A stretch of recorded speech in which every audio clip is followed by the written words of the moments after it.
குலதெய்வ கோவிலுக்கு போகும்போது இந்த பொருட்களை மட்டும் எடுத்துட்டு போக மறந்துடாதீங்க. முற்காலத்தில் நம் முன்னோர்கள் பின்பற்றி வந்த பழக்க வழக்கங்கள் எவ்வளவோ மாறிவிட்டது. அந்த வகையில் நம் முன்னோர்கள் குலதெய்வத்தினை வழிபட செல்லும் போது சில பொருட்களை கட்டாயமாக எடுத்து சென்று வழிபடுவார்கள். ஏனென்றால் அப்பொழுதுதான் நம் குலதெய்வம் மனநிறைவோடும் மகிழ்ச்சியாக நம்மை வரவேற்று ஆசீர்வதிக்கும். அதுபோல தன்னுடைய குடும்ப உறுப்பினர்கள் தன்னை காண வருகிறார்கள் என்று எதிர்பார்த்து கொண்டிருக்கும் என்று கூறப்படுகிறது. குலதெய்வத்தை வழிபட செல்லும் போது வீட்டில் நம் கையால் சமைத்த கட்டு சோற்றினை எடுத்து செல்ல வேண்டும்.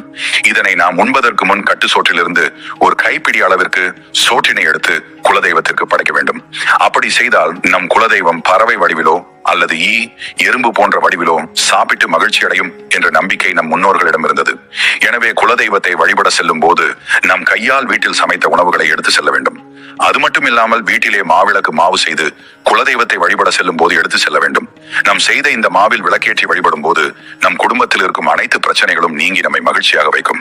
குலதெய்வ கோவிலுக்கு செல்லும் போது குறைந்தபட்சம் 1 கிலோ வெல்லத்தினை வாங்கி வீட்டில் வைத்து பிறகு அதனை எடுத்து செல்ல வேண்டும். கட்டு சோறு, மாவிளக்கு மற்றும் வெல்லம் போன்றவற்றை தவறாமல் குலதெய்வ கோவிலுக்கு செல்லும் போது எடுத்து செல்ல வேண்டும். இந்த 3 பொருட்களை கொண்டு வழிபட்ட பிறகு நீங்கள் குலதெய்வத்திற்கு ஆடு வெட்டுதல், பொங்கல் வைத்தல், மொட்டையடித்தல் போன்ற சடங்குகளை செய்யலாம்.